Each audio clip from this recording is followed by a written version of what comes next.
Hey guys, what is up? SuperKmanrocks here, and I'm back for my LPL Semifinals overview, analysis, all of the good stuff for two of the major series, two of the final series that we are going to be getting in the LPL here. Now, a little bit of a heads up, I will only be going over the two series today that essentially set up some of the more final games, the two ones that I previewed in my round 4 video, that being, of course, EDG versus LNG, and then, of course, winners finals between Top Esports and JD Gaming. Those two will be gone over here. I will preview losers finals, which is actually happening basically tonight as I record this in a bit at the end of the episode, but a little bit of a disclaimer, like I said, this video is going to be going up on the 28th of August, the Sunday.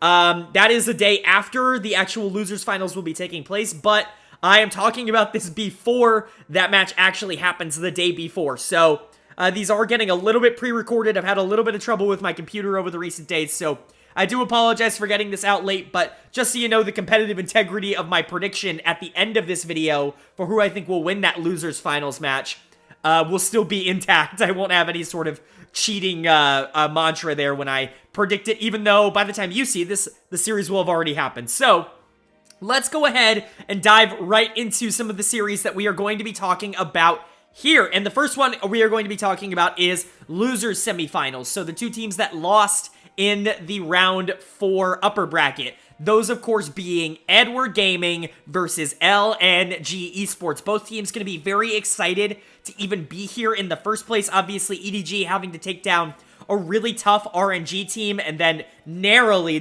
losing to Top Esports in the round before. LNG, a little bit of a different track. They've made it all the way through the playoffs. They had to play in round 1, and they have won their way up to here, even beating Victory 5.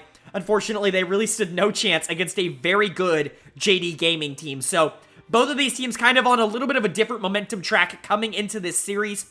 EDG is definitely the favorite. I think a lot of people are going to see them as significantly the better team here.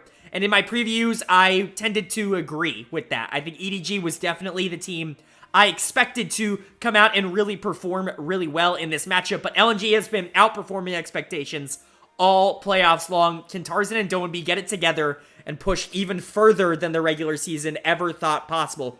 Let's go ahead and see as we jump in here to game number 1. And game number 1 was an EDG win. EDG kicks off the series with a really strong performance here, especially from their mid-jungle duo. We will get to them quite a bit through the day, but JJ and Scout really played this game very well. Now, this is something that is not good to hear if you are an LNG fan. If you've been hearing what I've been talking about, obviously, I think Light is the guy for LNG, but in terms of them turning around their season and really stepping up in playoffs, Tarzan and Doanby have really been getting on the same page. Unfortunately for them, JJ and Scout were really dominant in this game 1. Obviously, the Sejuani Silas pick here is very, very good. It's very, very strong, and I think it can create a lot of pressure. I really like when teams are able to flex that Sejuani into the jungle.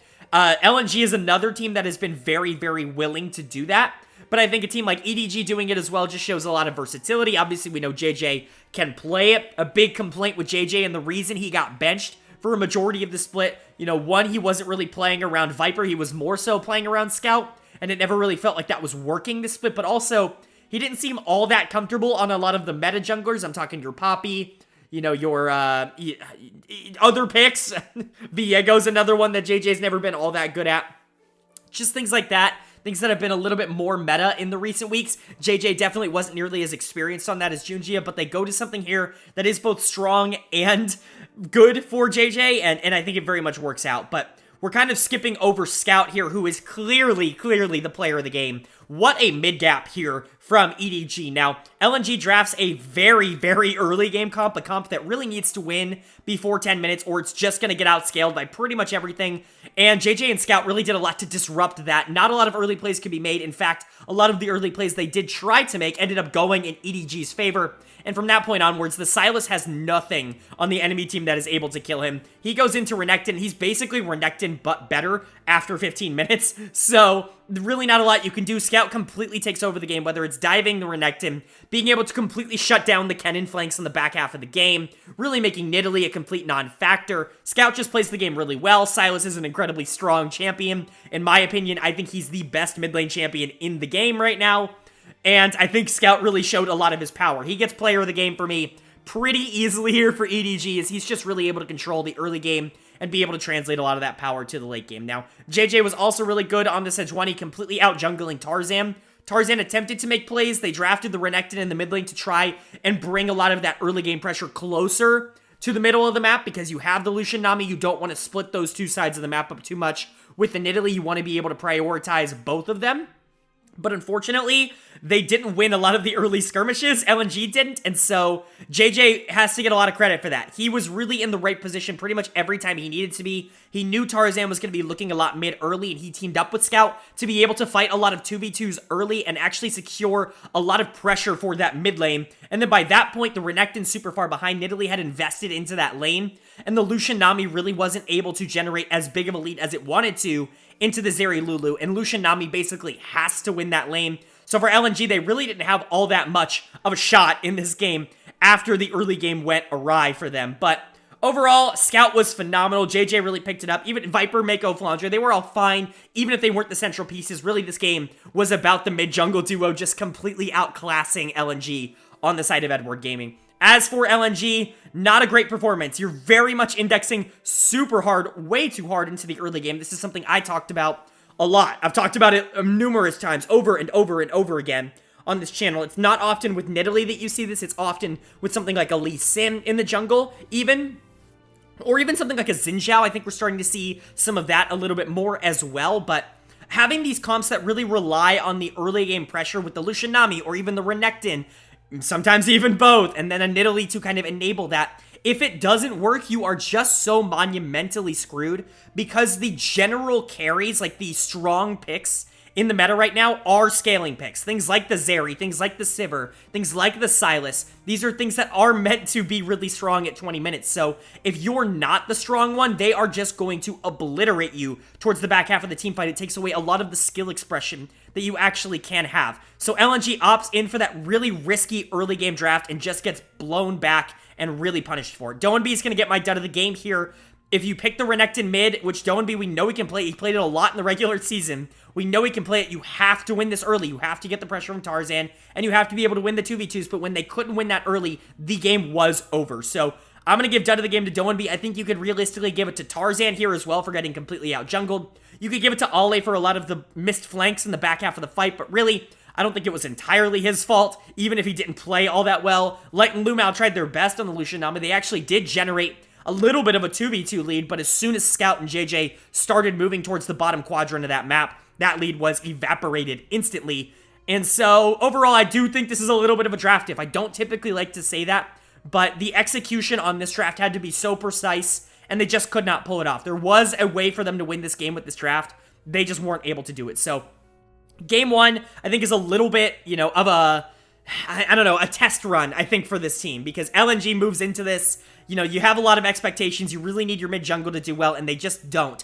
But you can attribute a lot of that to they just didn't put themselves in good positions. As for EDG, this is a great way to start. Not only do you crush an early game comp in the early game because you are just simply better than them, but it's on two of the players that I felt, quite frankly, not as confident in over the course of the split. I've talked about Viper and Mako being super dominant for this EDG team and really being the focal point. JJ and Scout really stepped up in this game, and if they can really be dominant in this series, it should be a complete blowback from EDG. But can they continue that momentum? A very good game one, but it's not a one-game series. It is a 5-game series. So can they continue that momentum now moving into game number 2? And in game number 2, we had an LNG win, which is incredibly intriguing. A very good bounce back here from LNG, even if they weren't particularly in control for the whole game. They had a good situation around them, and I liked their draft way more. They're the ones that draft the Sejuani and are able to flex that into the jungle. We've actually seen this multiple times from LNG throughout the playoffs so far. Tarzan, we know, is a great Sejuani. In fact, I think a lot of people would argue that that's one of his best picks, at least over the course of his career. He has always been a fantastic Sejuani player. He gets that in this meta. I still think Sej is incredibly underrated as a jungler in total, you're able to flex the Camille into the top lane to punish the Ornn just a little bit harder, even though it's not all that successful. I get the idea, and instead of going for the early game bot lane, you actually just copy what EDG essentially did last game, bringing down the Sylas, bringing in the Zeri, bringing in the Lulu, going up against that Lucian Nami, basically taking the skill check, and it really worked out for you. They played really, really well in this game. Player of the game, I think, could go to 2 people very realistically here. I gave it to Tarzan in the jungle on the Sejuani. He was a huge impact all over the map. He was a very big influencing factor in why Light was able to get so fed on the Zeri and be able to take over a lot of those team fights. He was just a nuisance for the enemy team to deal with, not to mention the ultimates in the late game were very clutch and very much helped out with a lot of these fights. But then you've also got Light, who is the one dealing the damage. And yes, Zeri is an incredibly overbalanced and overtuned champion, but you still have to play her right, and Light did a very good job in this game being able to manage a lot of the pressure and put out a really, really strong amount of damage. Now, it is worth saying that this game did end in funny circumstances. Obviously, you have this big bot lane skirmish here that EDG actually wins, but Ale is not a part of that. He is backdooring EDG, and he's able to take game 2. They were in control, but EDG was very steadily taking that control back in the game, mostly off of the back of Viper and Mako playing really well towards the back half of the game. Like I always say, Lucian's damage really doesn't fall off. It's his ability to deal that damage that becomes significantly more difficult as the game progresses. And Viper was doing his best to keep them in the game. JJ was playing well. I would say Scout was playing well, but honestly, this Akali was kind of worthless. No offense to Scout, just there's no one to go in here on as Akali. But overall, they traded the bot lane, skirmish for the Nexus, and not a great trade from EDG's perspective. But yeah, Tarzan and Light played really well in this game, and then Ale obviously with a very heads-up play to be able to take the Nexus here.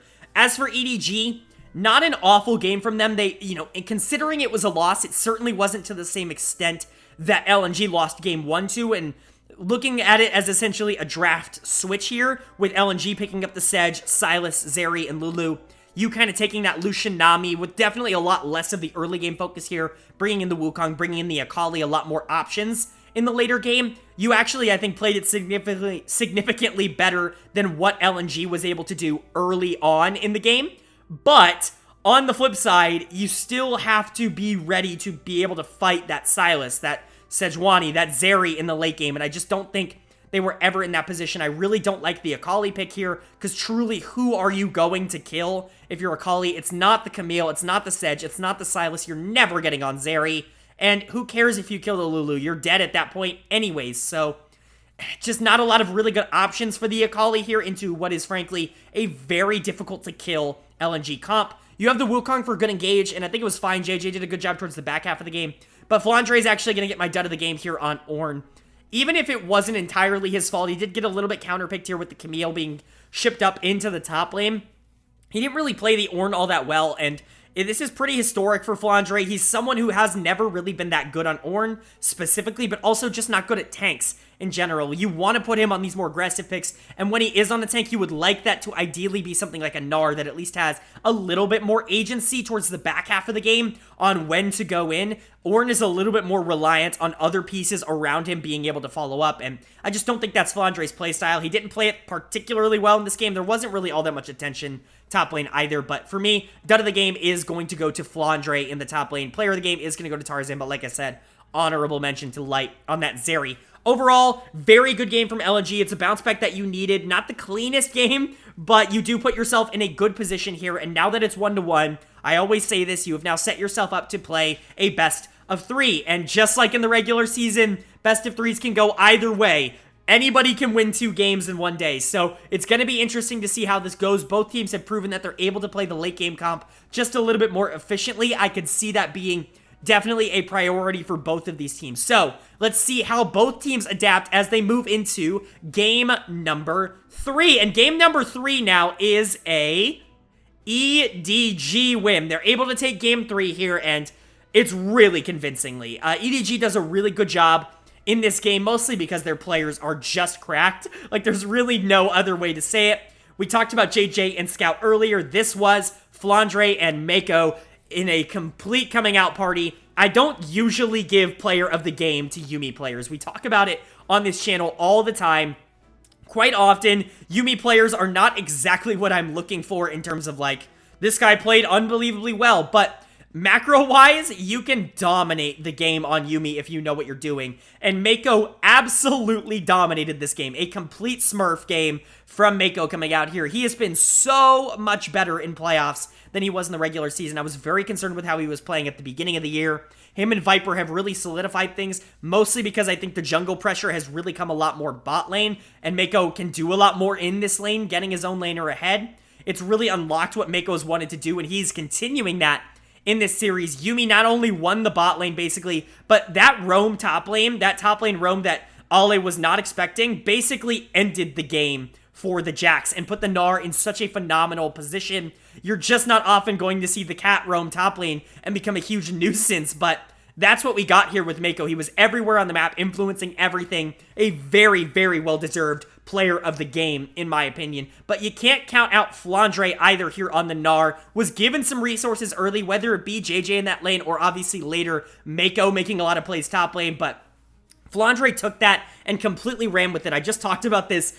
Flandre is not the tank player that wants to sit back and just team fight and rely on the rest of his team. He wants to be in there trying to make plays. And even if Gnar is a tank, he is a tank that at least has some agency in how he wants to play the game. And being able to receive those resources, Flandre made full use of them in this game, really repaid that debt in full. He really dominated the back half of this game. If Mako was the player of the game from the impact he had, Flandre was the player of the game in the sense of he was the one actively doing a lot of the heavy lifting here. He destroyed the Jackson lane, made it so that side lane pressure was essentially non-existent, and then got into these team fights and completely obliterated everyone. Zeri had absolutely no chance to do any damage. Sejuani died in just a couple of hits. Who's the Akali gonna kill on this team? Just overall, a really good game coming up from Flandre on the Gnar, and he was very close to player of the game, but Mako was just pretty dominant in terms of those macro plays. So for me, Mako does get that. Viper plays well. Like I said, he wins the lane. You've got the Lissandra, the Wukong, more supportive pieces. Everything just kind of came together here when the Gnar got super online. You had the Sivir in the backline cleaning up a lot of the damage after Gnar had some great engages, but Mako on the Yuumi was a lot of what created that early game lead that allowed them to snowball, basically completely out of control. On LNG's side, however, I don't like this draft. Now, I do like the Sedge, and I do like the Jax, but again, I talk about this. Akali needs to have targets, and who is the target for Akali here? I get maybe Sivir, and I get it if that's the pick, right? If you're getting this specifically to go after Sivir, but Sivir's not really that much of a problem this game. Once Gnar got ahead, like, this Akali is useless. Again, even if Doinb played it relatively well, he was able to pick up some, cleanup kills here on the Wukong, on the Lissandra, but Lissandra just has so much control over that matchup so long as Scout plays it patiently, and that's basically what happened, is even when Doinb had gold and was getting kills and was moving forward, it didn't really mean anything. It really felt empty. Like, the kills felt empty, and it never really felt like this game was all that close. So don't love the Akali pick. I think maybe something stronger there, even something like an Ahri, would have just been a little bit more proactive. It was up, and so I don't really understand going Akali over that, but it is what it is. Light was really never able to get that lead on Zeri. I talk about the Sivir-Zeri handshake all the time. Whoever gets the early game lead is the stronger of the two. In this game, it just so happened to be Viper on that Sivir, and like, Ale absolutely deserves the dud of the game here in the top lane on the Jax. I like the Jax pick. I do think it can be very good in this meta, but it's got to win. Like, you can't lose like this, because then not only is Jax a pretty, subpar team fighter in comparison to a lot of the other top lane options, but it's not like he really has a lot of side lane pressure here, because Gnar can just clear the wave, or Wukong can just clear the wave and ignore him. Like, he doesn't really have any way to pressure. You don't have to send a lot of resources his way. You can basically just ignore him in this game, and that was a huge problem, because outside of that, they didn't really have a lot of pressure anywhere else. So EDG with a really good draft, and they're able to make use of it. LNG, I can see what they were going for. It just didn't really work out for them. But EDG is able to take that 2-0, or 2-1, I should say, series lead here. That brings us to a Game 4 that is a potential closeout game here for EDG. They've definitely been the better team so far in this series, but can they conclude that here in Game number 4? And they can. EDG is able to take that Game number 4 here, and this is as big of a stomp as they had in the entire series. A deathless game for EDG, and they absolutely deserved it. Let's talk about what they did exactly well. EDG kind of dominating the series just in general, but let's talk specifically about where things went right in this game and then in the series as a whole. Shout out to JJ. I gave JJ a lot of flack towards the middle part of this split for just being, like, basically anti-proactive, especially on the, quote, meta champions. Poppy, in particular, was something it felt like they had to ban every single game because they just didn't feel confident picking it because JJ just couldn't play it. Well, he gets benched. Junjia comes in, is definitely more adapted to the meta, plays around Viper and Mako just a tad bit more, and unlocks a lot of what they're doing. JJ has basically come back in, said, I realized what I did wrong. He's clearly been practicing the Poppy. He pulls it out here in the penultimate game 4, and he looks phenomenal. A great game of Poppy. You could argue that JJ looks better right now than he has at any point in 2022, and that's got to be a great sign for EDG. He's going to get my player of the game here.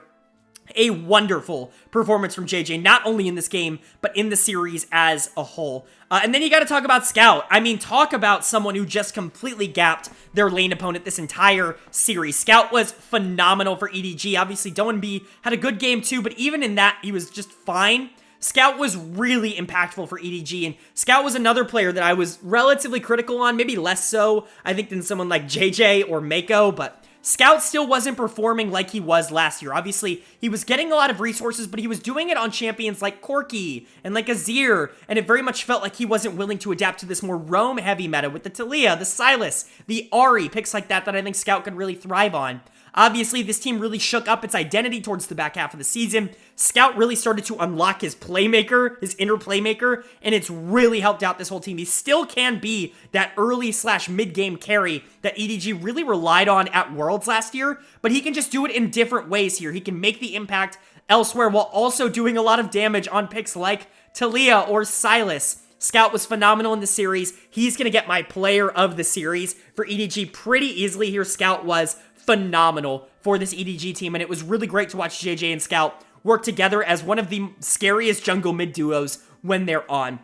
I talk about Viper and Mako being the lifeblood of this team, but quite frankly, they weren't in this series, and that honestly is more impressive to me than anything else, because it doesn't show me that, oh, are Viper and Mako not going to step up in the clutch? We know they're going to step up in the clutch. Mako had a great game 3, and Viper very nearly carried this team across the finish line against top esports. But it is incredibly comforting as an EDG fan to know, I'm not, but if you were one, to know that this team can win without Viper going sicko mode. That's got to be an amazing feeling for EDG fans across the world, and they really did prove that in this series, that Flandre can carry games with resources, that JJ and Scout have really learned to adapt to what the current meta is, and they've learned to unlock themselves. Very impressed with this EDG performance, and I'm really hoping they can keep it up. As for LNG, a tough way to go out in the playoffs here, obviously getting 3-0'd by JDG, only to come here and play EDG and not really look on the same page, isn't the most confident way to end what your playoffs were, but you have to remember they have to be incredibly excited to even be here in the first place. This is a team that won a best of 5 against Victory 5, a team that was very firmly in the top 4, all split. They had to play 3 best of 5s just to get into that series with JDG, and they won them all. So they really overexceeded expectations. Yes, they didn't perform in this game. You bring out that Renekton mid again, but this time not even accentuating it with more early game threats. The Renekton gets picked on over and over again by the Poppy Taliyah. Doanby is going to get the dud of the game for that reason, but really, in the grand scheme of things, I don't think LNG should be chastised for making this far. Rather, I think it's impressive that they were able to recuperate a lot of the problems that they had in the middle of the season, kind of find their footing towards the back half of week 10, as I talked about in that recap, and really translate that into what was a very fun playoff run from this team. It's going to be really exciting seeing them in the regional gauntlet. There were a lot of positives that this team still has to take away from. Tarzan and Doanby, while they weren't great in this series, were really influential moving into the playoffs. Ale really dominated a lot of the quote-unquote weaker top laners moving in to this series. He even dominated Rich on Victory 5. That's very positive, even if he got basically clapped by Flandre every game in this series. And I still think Light is one of the most underrated players in the world. He is still one of the better ADCs in the world, in my opinion, and I really do believe he has the talent to get this team to Worlds. There's a lot to like about LNG. Just because they couldn't get the job done here today doesn't mean that it's definitely not possible for them to end up making Worlds. They were top 4 in playoffs for a reason. it's just a little bit of a sour note to get completely steamrolled in Game 4 here, like go completely killless. That's not a great way to end, and I can't imagine it feels good for them, but I trust in this team's mental to be able to bounce back and make that run when they need to. As for EDG, they've got to feel great. They've made it now into losers finals. They will be playing the loser of Top Esports and JD Gaming for a chance to go on to the LPL Grand Finals, and that is huge for a team that finished 5th in the regular season, really went through some bumpy roads. They've got to be very, very excited. We'll talk about whoever they're facing in the matchup after we discuss our winners finals coming up next, but for now, let's just celebrate what EDG has been able to accomplish. Really a great run for a team that is really finding its footing and could be a world title contender if everything goes right.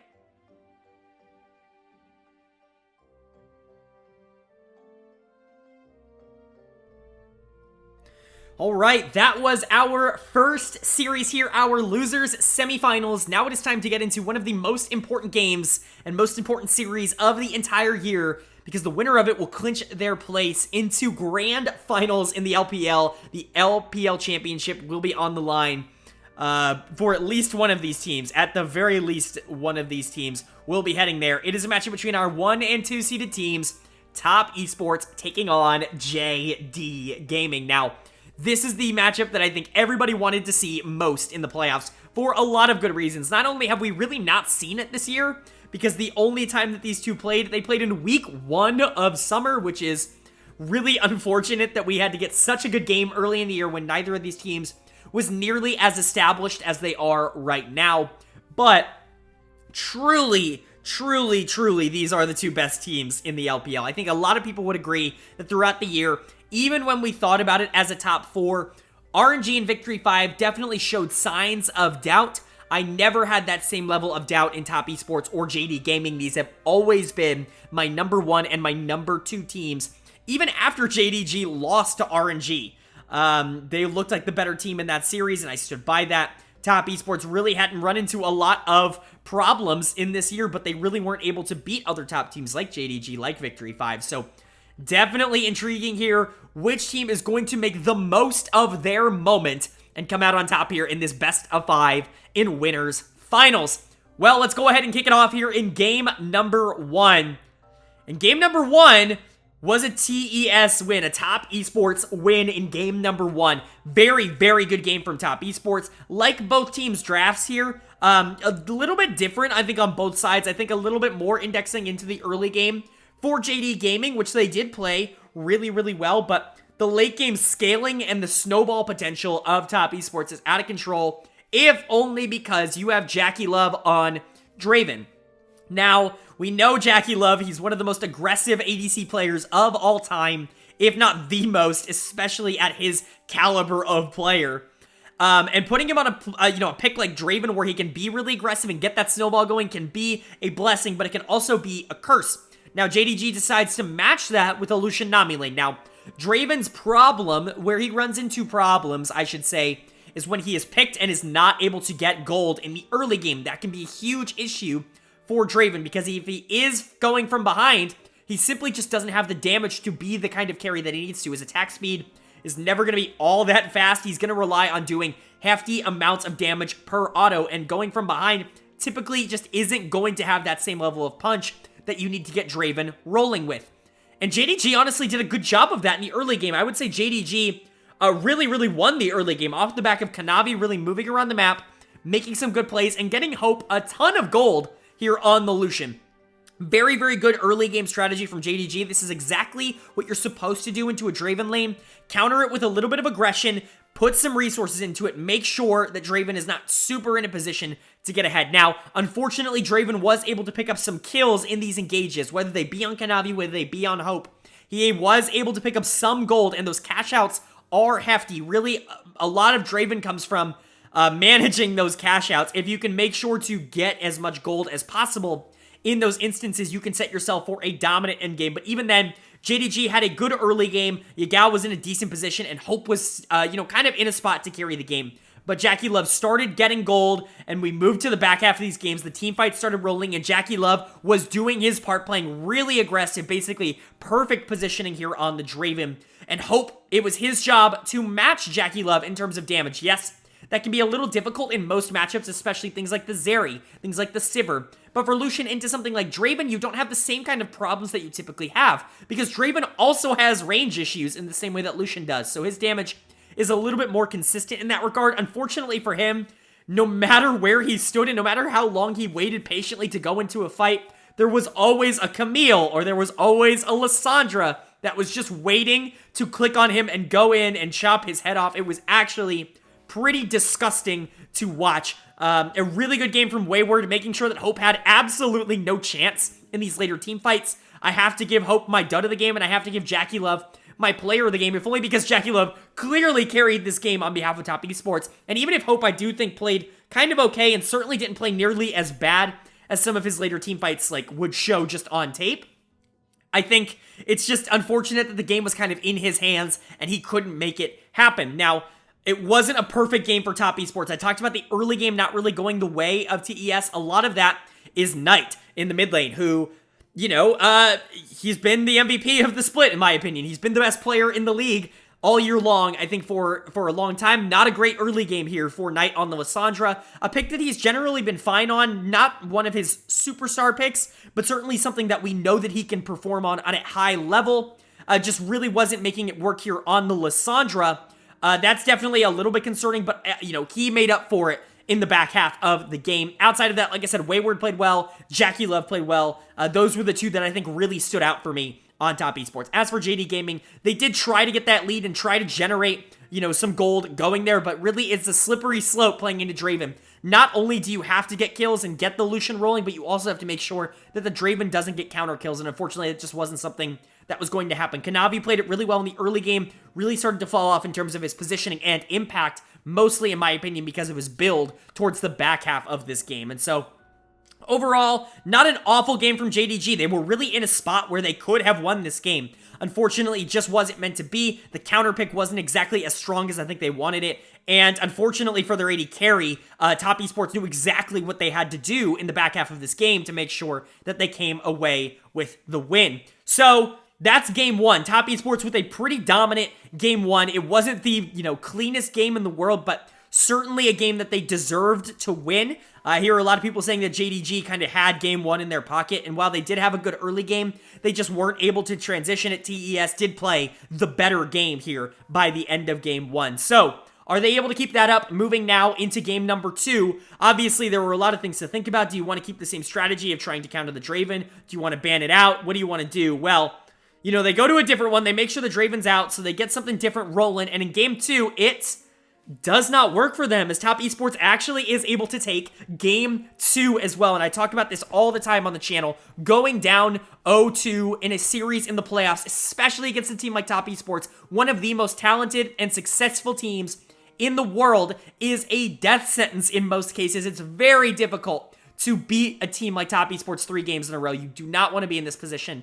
But here we are. What did TES do well this game? Well, the early game, again, was kind of a problem for TES. Not nearly as bad as it was in the first game, in my opinion, but still not an ideal early game. I think Tian definitely had some moments on the Nocturne pre-6 where he just wasn't prepared. Kanavi definitely had some moments where he was ready to go in the early game. You have the Renekton, you have the Lucian Nami, a lot of lanes that you want to be able to take advantage of for JDG. And they did do that in the early game. Hope got a considerable amount of gold again here on the Lucian, this time into the Zeri matchup. But in a very similar stance, Zeri was able to get a lot of revenge gold in that exchange. And so, who's going to scale harder? Unfortunately, it's the Zeri in this case.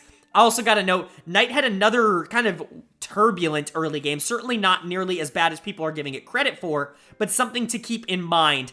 But the end of the game, so easy to watch. Jackie Love went completely sicko mode on this Zeri, a completely dominant game. And Jackie Love gets my player of the game for the second game in a row here. What a dominant performance. I mean, 15-2-4 on Zeri in a playoff game against the second best team in the region. That is dominant. And even when Tian was going in and not really making all that much noise, even just the ultimate itself was creating panic for JDG. Mark did a phenomenal job of making sure Jackie Love was always in a position to be able to deal the most amount of damage possible. He didn't have to play scared. He didn't have to play passive. Mark was there to back him up, and that helped Jackie Love in the long run. And I was talking about Knight making some positioning mistakes and maybe not his head not really being fully in the game at the start. He definitely made up for that later with some Ahri charms that were crucial to this game win for Top Esports. So overall, really good game from them, but another standout performance from an AD carry that at his best, we've said it over and over again, is just simply the best in the world when he is playing the best League of Legends that he has in himself. It's just always been the consistency with JackeyLove. But for JDG, again, you're really indexing into the early game here. It's something that you've really worked on over the course of the year, something that's been a huge positive for this team. The early games of this team have been generally gorgeous to watch over the course of the split. And they index into it again here. Renekton, Lucian, Nami. Morgana is a little bit of an interesting choice. Now, I don't see Morgana as something that can really help out a lot of what you wanted to do here. You wanted to play for this bottom lane, and I get that. You absolutely do, but you put yourself with the Morgana in a situation where it's not exactly the safest place to be able to completely take advantage of that lane. Morgana really wants to power farm in a similar way to something like a Nocturne, be able to get to 6, be able to have this huge farm lead on whoever she's going into, and then be able to take over in the mid game. That really just wasn't the strategy I think JDG wanted as a whole. Kanavi executed it relatively well, but I think the fact that it wasn't perfect gave Top Esports the opportunity that they needed in order to come back in the late game, and it especially left it open for JackeyLove to be able to get a lot of gold and make use of that in the team fights. Kanavi is unfortunately going to get my dud of the game. I like Morgana as a pick in the jungle. I don't love it here with Renekton, Lucian, Nami, all of these things. I don't think it works quite as well as a lot of people would like it to. And also, I think in the late game, the Morgana really just had no impact. The Black Shield would be put down, and that's great. You were able to stop the charm, but outside of that, there's really just not all that much. I mean, Ornult that you're really stopping with the Black Shield, and outside of that, the roots were not hitting, the ults were not landing. There really just wasn't a lot of impact from Kanavi on this Morgana. Not a great game from him. I think you could say similar things about 369 on the Renekton, but it's a little bit more expected from the Renekton pick. You have to get ahead early. I talk about the Ornn-Renekton matchup a lot on this channel, it seems, but I actually think both sides relatively have a shot to win that matchup, especially if there's jungle intervention. Fortunately for both sides, I think there wasn't. 369 did get some gold in here, but really at the end of the day, what's Renekton going to do into this comp? So he fell off pretty hard, and JDG just wasn't able to capitalize on the early game that they had established themselves. Really what you have to do is just hope that JackeyLove doesn't get ahead. You have to impact that lane more, but it really feels like the more you impact that lane, the more JackeyLove has opportunities in order to get that gold.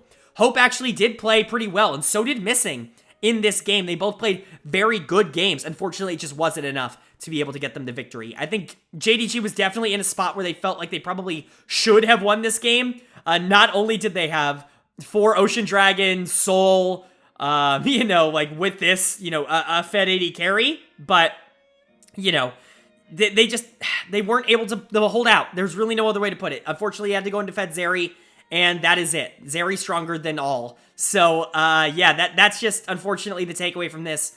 I think you can make a real case that JDG got sniped in this one. I don't think it's certainly the end of the series, but this has got to be a pretty demoralizing defeat. You really had a good early game, and you just weren't able to transition it. So, Top Esports is going to be able to take that 2-0 lead. Are they going to make this a 3-0? One of the most competitive 3-0s of the year here in Game 3, where they certainly had an opportunity to do so. They are not. JDG is able to pick up the Game 3 win, stabilize a lot. This is the biggest, quote-unquote, stomp so far in this series, where I think JDG had really good early games that they just could not hold on to in the other games. In this one, it was a great early game from JDG that they were able to just transition completely out of control. A very intriguing draft from both teams here. Both teams kind of pulling out some weird picks. We're seeing the Rise come out for JDG, the Kalista Renata, something that, while it is quote-unquote meta right now, we just haven't really been seeing it in the playoffs all that much. And it really does work for JDG. Obviously, you have 369 up there on the Aatrox, the pick that we're seeing rise in popularity across major regions right now. I really like this comp from JDG. I'm not usually a huge fan of the Rise, but I actually think it gives you a lot of avenues to put yourselves in really interesting positions. Rise Aatrox is a duo that I'm really intrigued with, because the ability to use Rise's ultimate to put Aatrox in a spot where he can go full in on a team and engage and set up something like a Wukong or a Kalista to have that follow-up, maybe a Renata ult in that respect. I think there could be a lot of interesting plays made with that Rise ult, even if he himself is really not all that useful right now, which I don't think he is. JDG did a great job of taking advantage of that. Their early games are so beautiful to watch. There's really no other way to put it. And 369 was so phenomenal towards the back half of this game. He's going to get my player of the game. And the former top esports top laner really does it to him here. He dominates this game on the Aatrox, especially towards the back half. They had absolutely no answer to this Aatrox. They had no one on the team with the damage to cut through his healing. And it got to the point where he was unkillable towards the back half. Kalista doing a lot of secondary damage. Even the Wukong being such a nuisance for top esports. JDG really was able to, capitalize on their comp's strengths, I think, more than they were able to in the first 2 games. Now, some of that, I think, could be attributed to the fact that TES went with a little bit of a different comp this game. They pick up the Lucian Nami themselves instead of going for the Zeri, which was, of course, available. So definitely something to keep in mind. They actually locked themselves into the Lucian Nami with the, expectation that this was the best thing available for them. They go for something more passive like the Galio in the mid lane. And the Vi, which is a little bit more, point and click, like CC, like help out the team. You're really, again, relying a lot on JackeyLove to be able to get ahead in the early game into a team that has really dominated the early game the last 2 games, and it just doesn't work out. So top esports, I really don't like this decision-making overall from the draft perspective, but I can't really put the fault on JackeyLove or Mark or even Tian in that respect, because they did play relatively okay in the early game. Really, the dud of the game here was a pretty easy pick, and it's Knight, who, through the first 3 games, has actually been quite lackluster for top esports. He's probably been the worst player on that team, even in their wins. And he comes out here on the Galio, a pick that just doesn't really accomplish anything. I understand it's a good lane matchup into Ryze, but Ryze isn't really punishing you in lane anyways right now. Really what Ryze adds to your game is the flexibility to make some crazy plays with Ryze ult. But Galio doesn't particularly stop any of that. There's no real wombo here with like Gnar ult or Vi going in that you really care all that much about. And Knight really isn't able to get any sort of lead. He's actually punished considerably in the early game by Kanavi. And by the end of the game, he's just not able to deal with the Aatrox in any sufficient way. He's very useless, and for that, Knight is actually going to get my dud of the game here. But yeah, overall, I think, I'm not going to say draft diff because I still love JD Gaming's draft, but they certainly executed on their draft's desire, I think, a little bit more than what Top Esports was able to do. Even if JDG doesn't have like the perfect idea for a draft here, they essentially took that idea and executed it flawlessly and exactly how they wanted it to. They got 369 in that position in the late game where he was unkillable because they just didn't have enough damage on the Lucian. They could make a lot of crazy plays with the Ryze ultimate. Kalista could have put, Renata in a really interesting position to get some crazy ults off to make sure that even if they were in that position, it was never a huge problem. I do see what they were going for. Even if I wouldn't have gone for it, JDG did execute on it perfectly, and a lot of that is due to the fact that their early games have been so perfect in this series. But for Top Esports, not a great game. Like, this was a little bit of a stomp. They just didn't look nearly as good. Knight looked bad in the mid lane. He's looked bad. Hopefully he can bounce back. JackeyLove, Tian, Mark. It's one game. They're down 2-1. They took the first 2 games, so they still have a bit of momentum on their sides. JDG definitely still has a mountain to climb in this series, but can they climb that mountain in game number 4? Are they going to be able to climb it this quickly? They have to win this, or they go home. They do win this in a ridiculously close game. Another close game. Game 1 was super close with JDG having a lead and throwing it. Game 2 was super close with JDG having a strong lead and just not being able to close it out, going 50-something minutes. Now Game 4 is a ridiculously close game, but this time a little bit different than what we had in games 1, 2, and 3, where JDG just had this great early game plan that they were to execute on and move forward. They pick a full team fighting comp here. Full with Gangplank in the top lane, Ryze in the mid lane. They go full into that late game, side lane, map pressure, even 5v5 potential team fight situation here. And they want to execute on that, and you know what? They do. Top Esports does get a little bit of a lead in the early game, but JDG really matches pace with them for a lot of the game. JDG really taking advantage of a lot of missed positions from Lucian in the bottom lane, from JackeyLove. We talk about this. JackeyLove's biggest weakness is the fact that sometimes he feels invincible on champions who their power is right now. Lucian in the early game, but those champions definitely still can be punished, and a lot of times they get punished from the over-aggression. And so with JackeyLove stepping up, obviously Hope and Missing were able to take advantage of that, get themselves in really good spots. Kanavi was able to do that, even if he did trade back some gold to both Jackie Love and Tion in some instances as well. Overall, just a really chaotic, fun game, and a big JDG win here. An unbelievable game for Missing, in my opinion. One of the most Chad Lulu games I have ever seen in my entire life. You typically don't see a Lulu pretend to be a full engaged champion, but man, did Missing go hard in this game. You had Yagao on the rise, and this is a play that I will just not forget. You have the rise ult, and you're like, oh, who's he sending in? The Wukong to try and steal the Baron or whatever into the Baron pit? And it's just the Lulu. She goes in. TES is so flabbergasted that it's just a Lulu there. They honestly have no idea what to do. JDG gets a perfect flank and is able to win the team fight. Like, that is a play that should not work under any circumstances, but Missing made it work. And so you know what? Missing's my player of the game here in Game 4. He's been very good in this series so far. Him and Hope, I think, have really teamed up to make a great bot lane duo, not only generally, but in this series. They've really been able to walk with Jackie Love and Mark even when they're playing well. And I think that's been really important. Missing with a phenomenal Deathless game of Lulu. One of the best ones that I've seen in a very long time. But you got to give a lot of credit to Hope. You got to give a lot of credit to Kanavi, especially towards the back half of these games. With the Wukong smites, with the Wukong ultimates. Really good game from him. And then 369 doing a ton of damage on that Gangplank. Even Yagao's ults were great. Overall, I think JDG really came together in this Game 4 to create a really, really fun narrative. First 2 games to TES, second 2 games to JDG. JDG even had a little bit of that Game 1 and Game 2. Can they complete it in Game 5? But TES is certainly not happy to be here, I can't imagine. A rough game from them, and it's been the same culprits. Jackie Love, again, a little bit over-aggressive. You know, he was really positive for this team through the first 2 games, but, you know, if he's off his game, he's going to have a game like this where he goes 6-9 on Lucian in the bottom lane when you really need him to carry, because you're looking at, again, the rest of this team, and they're indexing heavily into Jackie Love. Again, you put Knight, again, on a more passive pick. This time, at least, it's the Talia, something that can generate leads on their own and have at least a little bit of damage and proactivity in the late game, but the Lissandra, the Galio, the Talia, these aren't picks that I would typically associate with Knight, and Knight, honestly, isn't all that perfect at them. This isn't the Ahri, this isn't the Sylas, this isn't the Azir. The things that we've been seeing out of Knight all year long really haven't been coming out here. And yes, he's a good supportive player, but when you get down to the nitty-gritty, I want to see Knight on something more impactful. Jackie Love has just been given too much responsibility, and he can't do it with a champion that needs that early game lead quite like Lucian.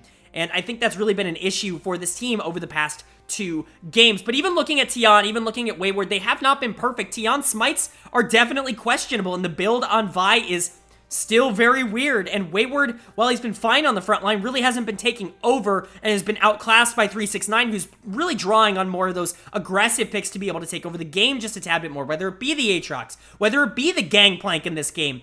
I think 369's been doing a really good job this series of being able to take advantage of that, you know, Wayward wanting to go for those more tank matchups. So, what is the game plan here for TES? I really think you just need to simplify it, open up the map a bit more. Make sure Knight is on someone that he can win the game on.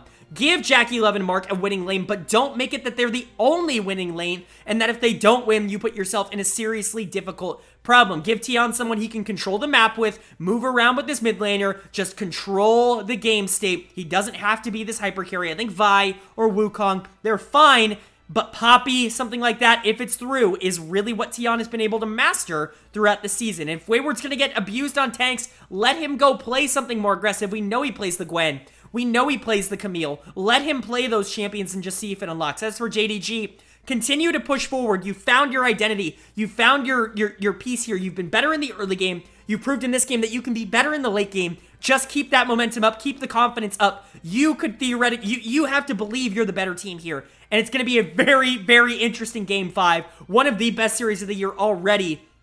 And now we move into game number 5. Who is going to be able to take this series, what is undoubtedly one of the series of the year in Game 5? It is JD Gaming with the reverse sweep of the #1 seeded top esports in order to secure their spot in the LPL Finals. An unbelievable series with unbelievable stakes and unbelievable play. What a Game 5. First of all, congrats to TES. They get their first good early game of the series here. Tian does a really good job in the early game, making sure that Knight or Jackie Love can really get that lead and be able to generate it. We talk about the Zeri Sivir handshake quite a bit on this channel. Jackie Love actually got himself in a pretty good position to be able to win that handshake, mostly because of a lot of the early game pressure that TES was able to get. But it is the minute details that will cost you a series like this between two of the best teams in the world. And unfortunately, Tian could not secure the objectives when it mattered the most. They got the Soul, but they couldn't get the Baron. They couldn't get the Elder. And that is disastrous for top esports. You get to the point where you have a really strong Azir, a really strong Sivir, and you've got Engage, you've got an Aatrox that can dominate the game, and you still have ways to go in and ways to frontline with the Amumu and the Vi. The comp overall is just more explosive from JD Gaming, and you look at top esports and it's the same problem I said again. You've got Knight on the Talia, you've got Tian on the Poppy, and you're hoping and praying that Jackie Love can single-handedly win this game on the Zeri, and unfortunately JDG just had more at their disposal. Yagao's gonna get my player of the game for the Azir plays in the back half. Phenomenal game from Yagao. He continues to be the most underrated player in the LPL. He is one of the top 4 to 5 mid laners in the world right now, and he proves it game after game after game. And when it matters the most, he steps up here on the Azir and really dominates in the back half of the team fights. A phenomenal game from Yagao. Hope is able to step up on the Sivir even after a turbulent early game with Jackie Love and Mark, and is able to make some plays when Amumu goes in and tries to create some opportunities. You have Kanavi, 369. You gotta credit Kanavi for being able to get a lot of these objectives. Overall, unbelievable mental from JD Gaming to be able to go down 0-2 to the #1 team in the league, potentially the #1 team in the world, and stare back and say, we know we're the better team still, and we're gonna run this back, and then do it. Incredible performance from JDG, and they've got to be incredibly excited to make their way onto the LPL finals. For TES, this has to be heartbreaking as a loss. You had it in the grasp, it slipped off your fingertips, and it's not over yet. Luckily for you, while this game wasn't perfect and there are so many things you need to fix, it very much feels like they are fixable. If you give Knight a little bit more of the carry proactivity. Talia's great at being a proactive champion, but she's not great at being that proactive champion that can win the game for you at 40 minutes. If you give Tian, a little bit more time to create opportunities, I love the Poppy pick here. Just go back to that. He made good plays early game. He just couldn't solidify it late. You just have to make sure that Jackie Love is on the same page. And honestly, Jackie Love played really, really well in this series. He had a couple of mishaps, but for the most part, he was doing incredible damage in this series. They just relied on him, and exclusively him, to win this series for them. When they have a bevy of talented players, they just need to open up their game plan, open up their opinion and their styles here. And I really think that top esports could bounce back, and this could have very easily been a 3-0 for TES. So it was incredibly close. Definitely series of the year in any region across the world. One of, in my opinion, the best playoff series of all time. I know maybe recency bias is coming into play here, but I'm serious. If you have not watched this series, please go watch it. This was one of the best series of League of Legends you will ever see. It had everything. It had the gameplay, it had the drama, it had the stakes, it had everything. And they really all delivered. But shout out to JDG. Congratulations to them for being able to move on to grand finals. My player of the series is going to go to Missing at the support position. He was so good in games 3 or 4 and 5 that it really couldn't go to anybody else. I think you could talk about Hope being a beacon for them even in their game 2 loss. You could talk about 369 really never having any problems with Wayward in the top lane. All of them deserve it. Yagao really hard carrying this game. I think they all deserve it at the end of the day. This JDG team worked as a unit of 5 and came together to prove that they deserve to be here. One of the biggest series comebacks of all time, and they've got to be completely feeling the high of it right now. I'm so happy for this team.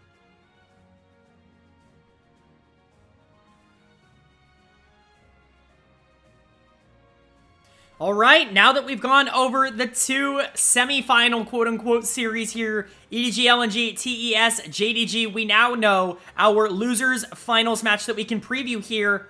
And luckily for me, I've already previewed this. So up on the screen, you'll see it's going to be Top Esports taking on Edward Gaming here in losers finals. The winner of the series will go and face JD Gaming in LPL finals here for the #1 seed at Worlds.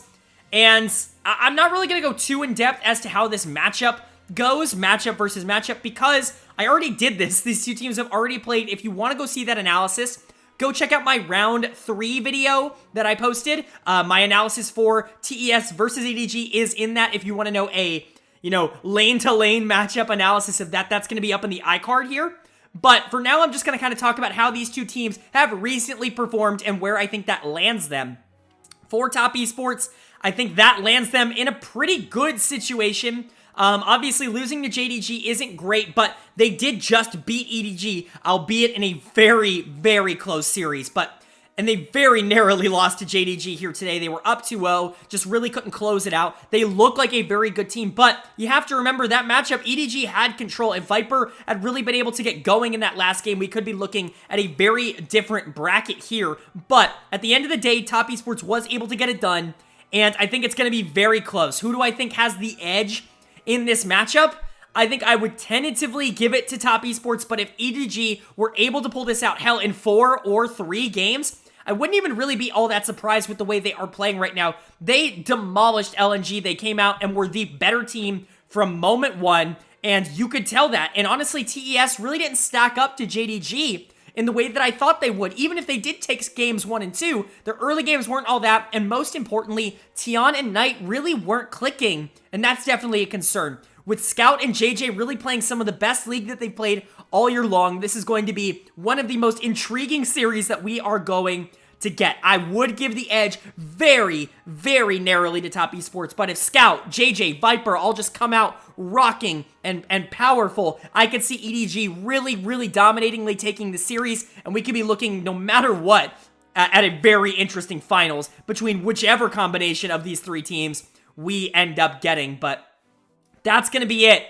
for this video. I really do hope you guys enjoyed. These videos are super fun to make. If you did, go ahead and leave a like down below, obviously. Let me know in the comments section how you guys feel about not only the games that have happened, but about TES EDG and about how JDG stacks up maybe against both of them. It's going to be an incredibly fun end of the playoffs here for the LPL, and we're only getting it started. Not only do we have this, we've got the LCK wrapping up later tonight as well. We've got LCS kicking into gear. The LEC just started up their playoffs. Like, we've got so much good content in League of Legends right now. If you like all of that, I highly recommend you subscribe to this channel. We're going over all 4 major regions in the playoffs, and if you want to follow coverage for any of them, I highly recommend subscribing to the channel. We go super in-depth on all these games, as you probably noticed in this video. So if you want more content like that, I highly recommend you subscribe.